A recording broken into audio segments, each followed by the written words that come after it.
Skip, I think his body of work speaks for itself. I think we've seen what he's done with the Trayvon Martin situation. Skip wearing the T-shirt, Eric Gardner, I Can't Breathe. We see his initiative, the IPS school. We see his initiative with getting people out to vote. So LeBron James is not a symbolic type of a guy. He's a guy that does the actual work. And I commend all the players, Skip, whether you have Black Lives Matter, say her name, whatever you choose to put on your back of your jersey. Yep. I'm not here to judge you or critique you. But for LeBron James, I am not surprised, Skip. And I equate it to this with Skip, for me, I played for Mike Shanahan for 7 years. In all of his years as a head coach, I was the only guy that was not required to come to off-season conditioning. You know why? He says, because I already know what he does. And this guy, I don't need to question his resume when it comes to conditioning. I think LeBron James is one of those guys, you don't need to question his resume when it comes to his causes and what he does for the community and people of color. I think that's unquestioned.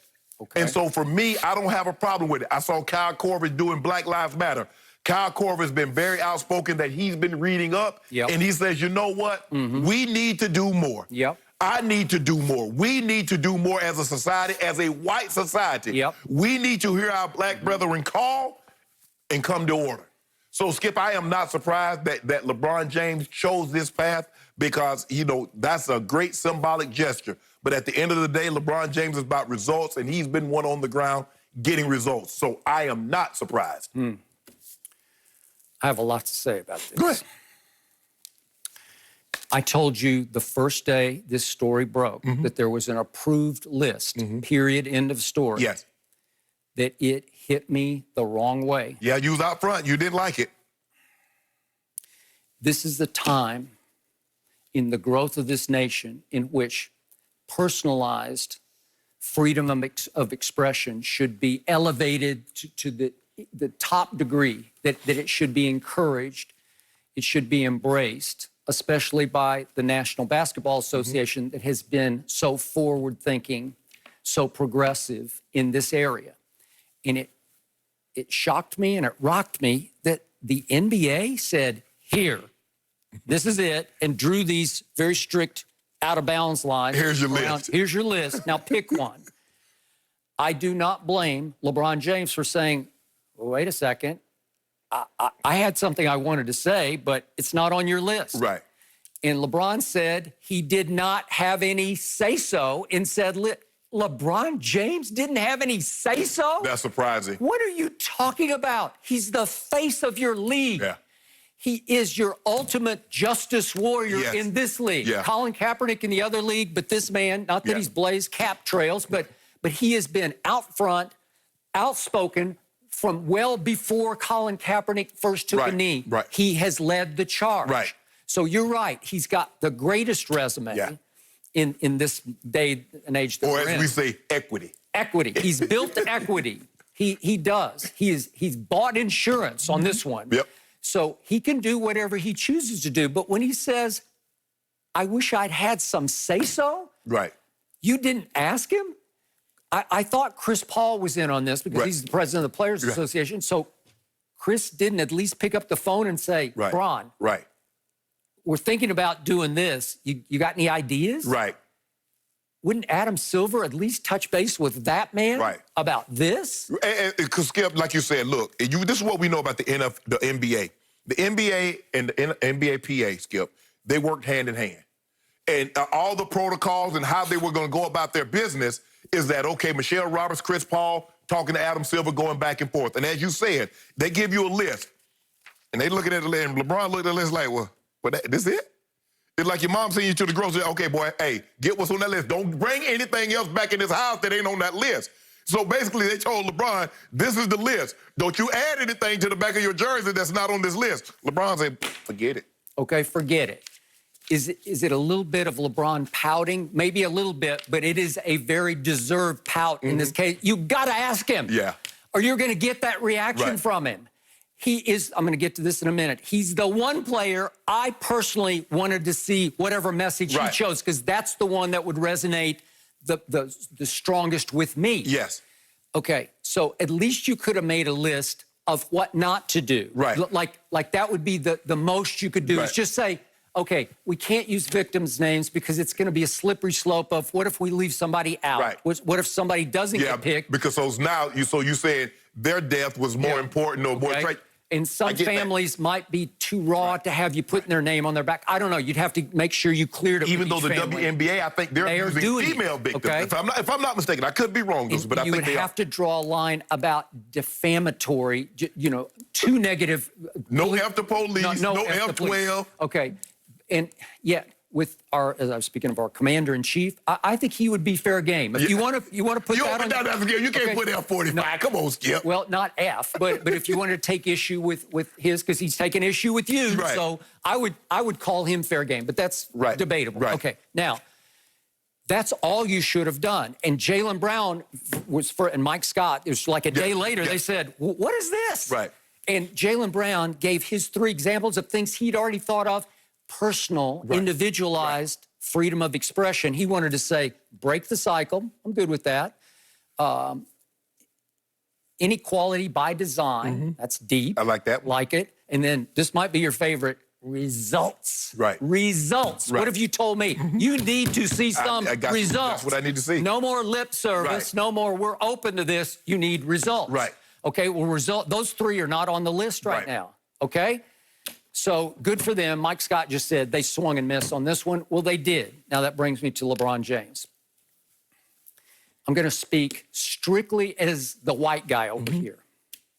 I believe white people, above all, needed to see these expressions on the backs of these jerseys because a lot of white people love this game and admire greatly these athletes who play it, especially that guy.